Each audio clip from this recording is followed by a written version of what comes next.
So at the behest of Samsung, we've been down in San Francisco for the last couple of days at their 2016 Developers Conference to get our fingers on the pulse of what's hot in the industry right now. And the answer, pretty much no matter where you look, is VR. There are still a lot of challenges to overcome. Weight of the devices, dizziness, image quality, both in terms of frame rate and resolution.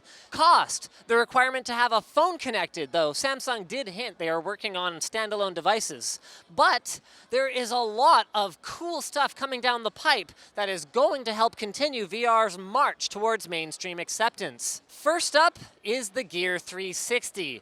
This is not the first time they've shown it. The actual unveiling was at Mobile World Congress about a month ago, but this was our first chance to spend some real quality hands-on time with it. The device itself is pretty simple. On each side, you'll find a 180-degree wide-angle f2.0 aperture lens with combined 30 megapixels of sensor resolution behind them, though it appears that that resolution is utilized only for stills, and when it comes to video, you'll be limited to almost 4K or 3840 by 1920.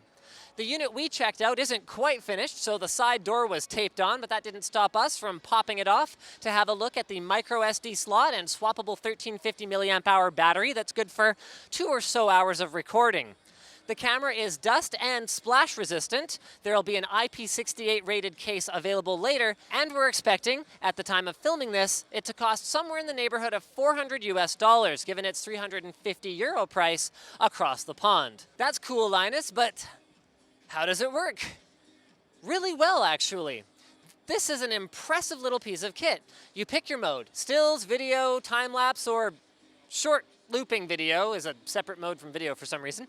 Then, with the camera paired to the phone via Wi-Fi Direct, you won't have enough bandwidth to save a file directly to the phone this way, but what you'll get is a really nice live preview of what you're shooting once you press record. Then what you do is you browse the files on the camera, convert and copy them over to your phone, and you can play it back a number of different ways. You can view the raw, unstitched file, you can look around using the motion sensor on your phone, or you can pop it in a Gear VR and have the full immersive experience. Considering that it's priced similarly to a high-end GoPro, I can see a lot of creators having a ton of fun with a device like this. Speaking of fun, it's time to go hit the VR demos. First up is gaming. This Vulcan demo was really impressive. They got this alien assault game that's reminiscent of a VR game that I played at an arcade about 12 years ago. So weapon aiming is handled by looking rather than actually pointing the weapon. The graphics are fairly rudimentary, and given it's a tech demo, it's impressive it's playable at all, but the gameplay is pretty easy with a blaster that takes out like 10 dudes at once and a secondary fire with no recharge that drops an asteroid on the entire assaulting force. Which doesn't sound impressive until you consider that this is running on a device that is literally 1,000th the size of the gigantic gaming booth that I was standing in all those years ago. And this is in no small part thanks to Vulcan.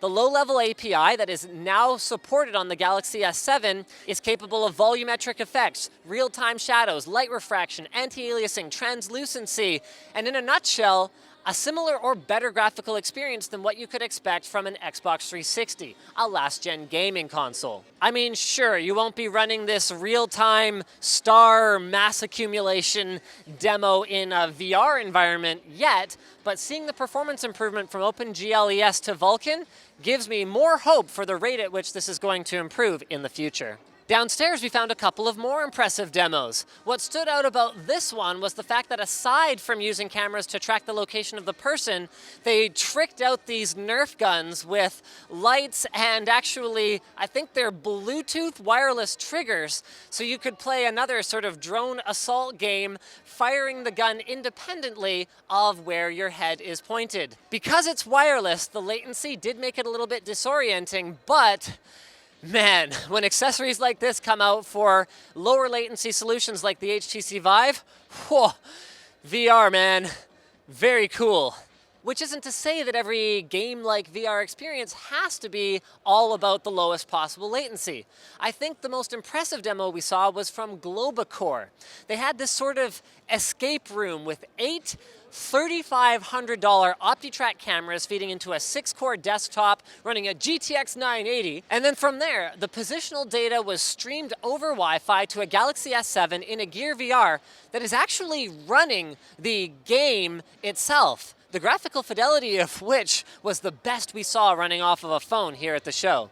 The position of rigid bodies, their rotations and positions in the scene are being tracked by the cameras, and to differentiate the objects in the scene, white IR reflective markers are attached in unique patterns so they can be manipulated and reconfigured to solve the puzzle. Their Indiana Jones style puzzle uses a total of 10 tracked objects, including a lantern that provides more or less light to you in real time. There are some limitations here. If you put the objects too close together, things can get a bit janky, and the same goes if you obstruct the camera's view of the IR reflective markers.